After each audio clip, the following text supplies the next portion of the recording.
السلام عليكم ورحمة الله وبركاته. بسم الله الرحمن الرحیم. قریشی ها رسول خدا صلی الله علیه و سلم را بسیار اذیت می‌دادند، ولی رسول خدا دعوت خود را دوام می‌داد. قریشی ها گفتند این طور باشد مسلمانان را هم عذاب می‌دهیم و بزرگان را جمع کردند. گفتند هر کسی قبیله خود را بیند، اگر کسی از آنها مسلمان شده باشد عذابش بدهد تا که از دین گردد. و عذاب بر مسلمانان شروع شد، عذاب سخت. از کسانی که عذاب داده شده بودند بلال ابن رباح رضی الله عنه بود. بلال رضی الله عنه غلام امیه بود.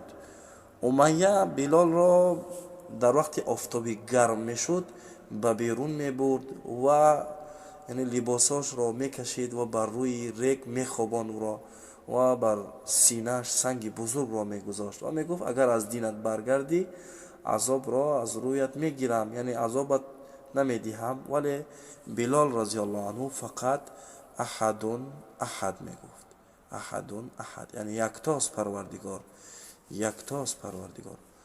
وقتی که بلال رضی الله عنه آزاد شده بود، یعنی مسلمانان در مدینه منوره بودند، صحابگان پرسیدند از بلال رضی الله عنه چرا احد احد میگفتی، یعنی چرا فقط همین کلمه را اختیار کرده بودی؟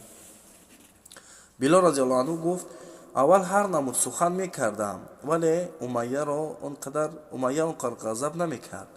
وقتی که احد احد گفتم یعنی او بسیار غضب میکرد و من هم دوام میدادم میگفتم احد احد. و از کسانی که عذاب داده شده بودند زن خدمتکاری بود از قبیله بنی محمل. عمر رضی الله عنه آن وقت مسلمان نشده بود، همین زن را بسیار عذاب میداد و یعنی بیگاه میشد به همین زن میگفت من تو را از بیکاری عذاب دادم، با فردا باز همین خیر همون زن را عذاب میداد، میگفت من را ببخش. عمر میگفت من را ببخش، من تو را عذاب دادم. باز وقتی که شب میشد باز همون زن را عذاب میداد. ابو جهل خانواده عمار را عذاب میداد، سمیه مادر عمار و یاسر پدر عمار، و بسیار عذاب سخت میداد آنها را. روزی رسول خدا صلی الله علیه و سلم گذر میکرد، میدید خانواده عمار در حالت عذاب هستند. رسول خدا میفرمود صبرا یا آل یاسر فان موعدکم الجنه، صبر کنید ای خانواده یاسر، جای شما جنت است. روز ابو جهل خانواده عمار را عذاب میداد و رسول خدا را دشنام میداد. مادر عمار سمیه رضی الله عنها ابو جهل را برای دشنام دادن جواب گردانده کلمه شهادت را گفت. وقتی که کلمه شهادت را گفت ابو جهل سخت غضب کرد، یعنی کلمه شهادت برای قریشی هایی که بت پرست بودند این بسیار سخنی سخت بود. وقتی که میگفتند الله یکه و یگانه است، یعنی جز او معبودی نیست، هیچ کسی مستحق عبادت نیست جز الله و محمد رسول خدا هست، این کلمه بسیار برای بت پرستان، برای قریشی هایی که کافر بودند کلمه سخت بود. ابو جهل وقتی کلمه شهادت را شنید با تیر نیزه سمیه رضی الله عنه را شهید کرد و سمیه رضی الله عنها یکمین شهید در اسلام شد. و بعد پدر عمار را هم یعنی عذاب داد، یاسر رضی الله عنه را عذاب داد تا اینکه پدر عمار یاسر هم شهید شد. یعنی مادر عمار یکمین زنی در اسلام شهید شده است، پدر عمار یکمین مردی که در اسلام شهید شده است. و بعد عمار رضی الله عنه را عذاب داد، بسیار عذاب سخت داد عمار را. عمار جوان بود. ابو جهل میگفت اگر از دینت برگردی من تو را رها میکنم، ولی عمار خاموش بود، یعنی نمیگفت که از دین محمد از دین اسلام برگشتم. ابو جهل قسم خورد که اگر تو محمد را دشنام ندهی تو را رها نمیکنم. تو درجه دیگر عذاب داد که عمار رضی الله عنه رسول خدا را دشنام داد، یعنی گفت محمد پیغمبر نیست، محمد پیغمبر نیست. ابو جهل گفت نه، یک حیوان خرد را گرفت گفت که بگو همین خدای من است. اگر گفتی ҷавобат медиҳам. Аммор дигар сабраш тамом шуда буд, гуфт ҳамин ҳайвони хурд худои ман аст ва Аммор разияллоҳу анҳуро раҳо кард. акнун Аммор разияллоҳу анҳу раҳо шуд, баромад, бисёр зиқ шуд, бисёр гирья мекард, мегуфт чӣ тавр ман расули худоро даштном додам, чӣ тавр ман ҳайвонро худои худ хондам. ва ба назди расули худо саллаллоҳу алайҳи васаллам омаду бисёр гирья мекард, мегуфт я расулуллоҳ, манро бисёр азоб доданд ва ман туро даштном додам, як ҳайвони худро худои худ хондам. расули худо саллаллоҳу алайҳи васаллам фармуданд: ай Аммор, агар бори дигар туро азоб додам, боз манро даштном бидеҳ, ҳеҷ гап надорад, ин аз дили ту нест, ин аз маҷбурӣ аст. ва ин оёт нозил шуд. من كفر بالله من بعد إيمانه إلا من أكره وقلبه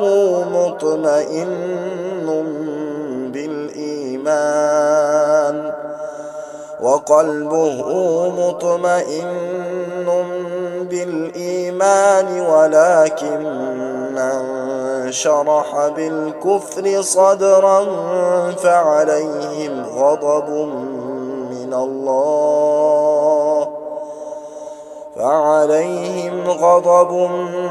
الله ولهم عذاب عظيم.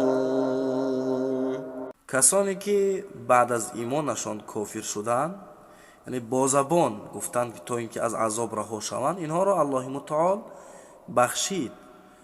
اما کسانی که کافر بودند، یعنی که کافر شدند و با کفر خود فخر میکردند، آنها را الله متعال به عذاب سخت گرفتار میکند و عذاب سخت هم وعده داده بود. از کسانی که عذاب داده شده بودند، زریره بود، زنی مسلمانی بود که تا درجه عذابش دادند که چشمانش نابینا شد. قریشی هایی که زریره را عذاب دادند گفتند این زن را لات و عزا نابینا کرد، یعنی خدایان ما این زن را نابینا کرد. ولی الله متعال زریره رضی الله عنه را باز بینا کرد و قریشی ها شرمنده شدند. این یک معجزه ای بود برای آنها، ولی آنها این را نمیفهمیدند. و از کسانی که عذاب داده شده بودند، مهدیه با پسرش بود. روزی ابوبکر رضی الله عنه گذر میکرد، دید که مهدیه را عذاب میدهند. گفت چرا عذابش میدهید؟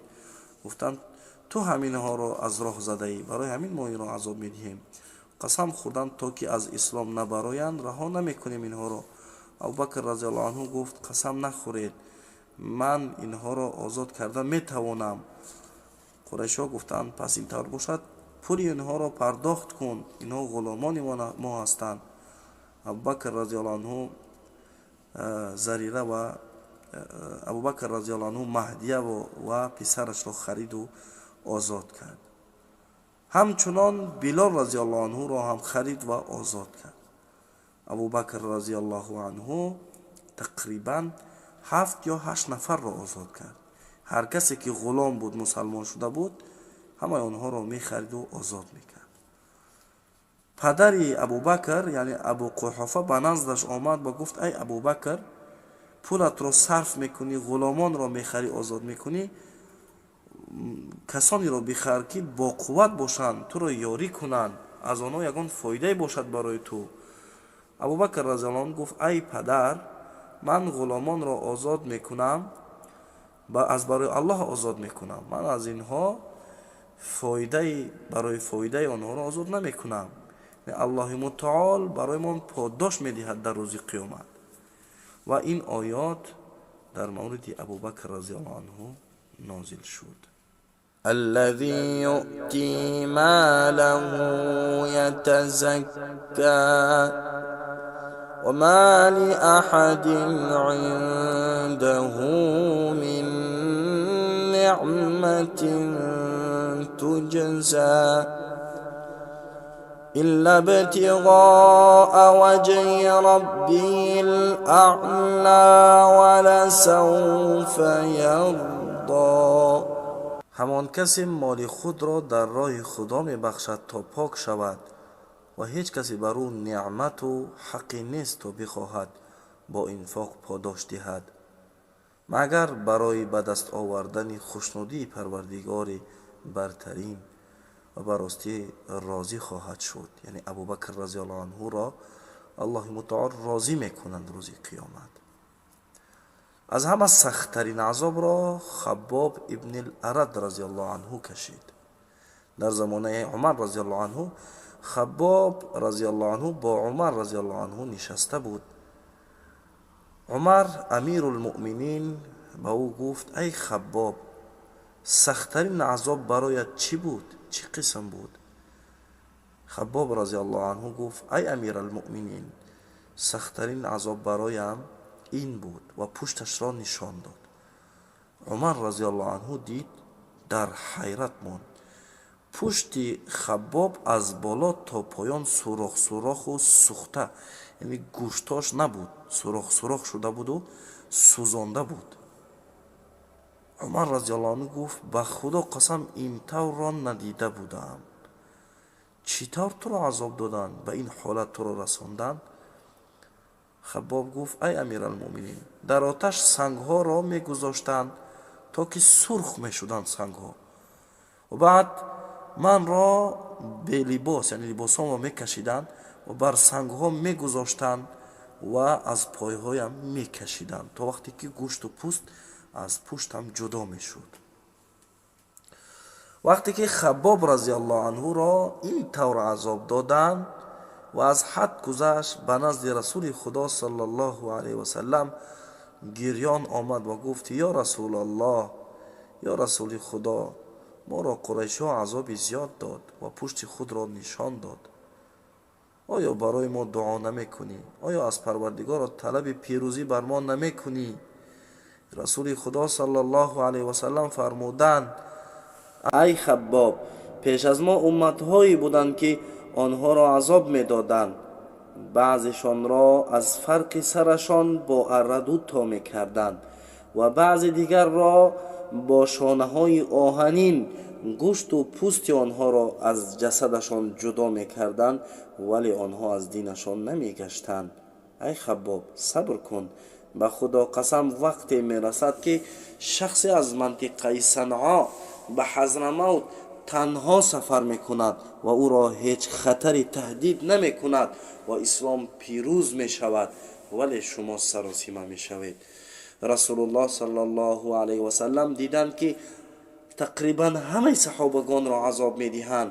Усмон ибни Аффон, Абу Бакри Сиддиқ, Зубайр ибн ал-Аввом, Саъд ибни Аби Ваққос ва дигар саҳобаҳо ҳам таҳти азоб ҳастанд.